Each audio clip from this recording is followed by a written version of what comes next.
My dear friends, मैं आज आपको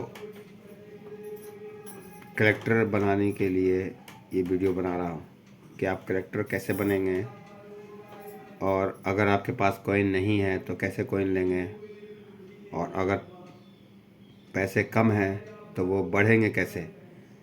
मैं इस फार्मूले पे बात कर रहा हूँ। अगर आपके पास आज एक भी कॉइन है, उसको 2 पीस कैसे बनाएंगे, अगर 2 है तो 4 कैसे बनाएंगे, आगे कैसे बढ़ेंगे, मैं उस विषय में बात कर रहा हूँ। तो चलिए मैं अपनी जीवनी आपको बता देता हूँ ताकि आपको समझने में आसानी हो जाए। जैसे मेरे पास ये तामिल का कॉइन है, नोएडा, ये नहीं था तो किसी से मैंने 10 रुपये में लिया, किसी से 20 रुपये में लिया, किसी से 30 रुपये में लिया, तब जा कर के मेरे पास ये 2-4 हुए। ठीक है, तो कहने का मकसद ये है कि जो भी कॉइन आज मैंने ख़रीदे हैं, ये सब 1 पीस, 2 पीस, 4 पीस, 10 पीस इस तरीके से मैंने लिए हैं, तब जा कर के ये कॉइन बढ़े। तो कहने का मतलब और ये है कि बूंदे बूंद करके तालाब भरता है दोस्त। एक बार सोचिएगा सारी चीज़ मेरे सामने में आ जाए और सारी चीज़ मैं इकट्ठा कर लूँ तो एक बार सारी चीज़ सारे सामने में आपके नहीं आ सकते हैं। कभी एक मिलेंगे, कभी 2 मिलेंगे। कोई सेल करना चाहेगा, कोई सेल करना नहीं चाहेगा। किसी से आप ज़बरदस्ती भी नहीं कर सकते हैं क्योंकि ये अपनी मर्ज़ी का है चीज़।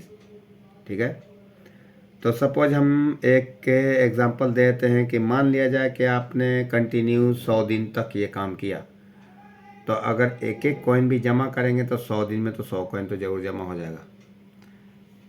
तो आम चलन से जो मिलने वाला है वो आम चलन से मिलेगा, लेकिन जो लोग बेचने आते हैं उनसे भी आप खरीद सकते हैं या फिर एग्जीबिशन में जाके ला सकते हैं।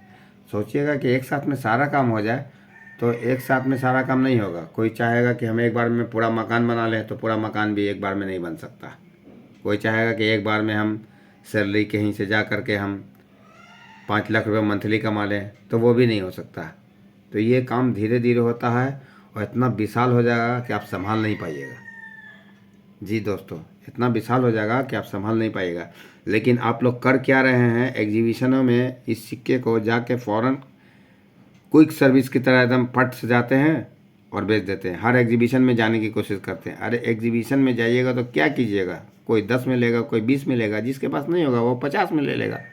सिक्का तो आपको ले लिया, लेकिन रिटर्न आपको जो 50 में भी ले लिया वो कभी ज़िंदगी में 50 में नहीं मिलने वाला, कभी ज़िंदगी में नहीं मिलने वाला, क्योंकि वो ले लिया तो ले लिया। अब आप ख्वाहिश करते रहिए कि मुझे क्रॉप साइंस मिल जाए। मुझे देखिए, मैंने ये जो 4-5 सिक्के डाले हैं मैं उसके बारे में बता रहा हूँ। सपोज 1982 आपको मिल जाए तो नहीं मिलेगा। ये है ना भारत छोड़ो आंदोलन, ये मिल जाए नहीं मिलेगा। या फिर ये फ्लैट लाइन आइलो हो गया, या फिर उसमें श्रम जगत में हो गया, या ये हो गया, या वॉर ऑफ द वर्ल्ड हो गया, या 1954 हो गया, या एग्री एक्सपो हो गया। कोई भी सिक्का आपको रिटर्न नहीं मिलने वाला है जिस रेट में आज आप बेच दीजिएगा। अगर 10 रुपये का सिक्का आपने 20 रुपये में बेच दिया या 2 रुपये का सिक्का 50 रुपये में बेच दिया तो रिटर्निंग कभी आपको 100 रुपये में नहीं मिलने वाला है। 50 का चीज़ जो 50 में बेचा वो कभी नहीं मिलने वाला, कभी नहीं मिलने वाला। 50 में सेल करेंगे तो 100 में ही मिलेगा। मेरा मकसद ये था आपको आगे बढ़ाने का, आपको कैरेक्टर बनाने का। और भविष्य में कोई चीज़ रखिएगा तभी आप आगे बढ़िएगा, नहीं रखिएगा तो आप आगे नहीं बढ़िएगा। तो मैंने रखा है तब आज मेरे पास ये है। अगर मैं नहीं रखता तो नहीं होता। अगर महीने में मान लिया जाए सपोज कि आप 10 रुपये का ही लेते हैं या 100 रुपये का ही लेते हैं, जो अपनी हैसियत है उसके मुताबिक आप जमा करते हैं तभी जमा होगा। अगर जमा नहीं करेंगे तो ये जमा होने वाली चीज़ नहीं है। जैसे अभी 2026 है, 2026 में जो कॉइन है तो उसको 1 पीस रखा, 2 पीस रखा, नहीं समझ में आ रहा, नहीं की बात है। लेकिन जो समझ में आपको आ गया उसको कभी नहीं छोड़ा कीजिए। ठीक है दोस्त, तो आज के लिए इतना काफ़ी है।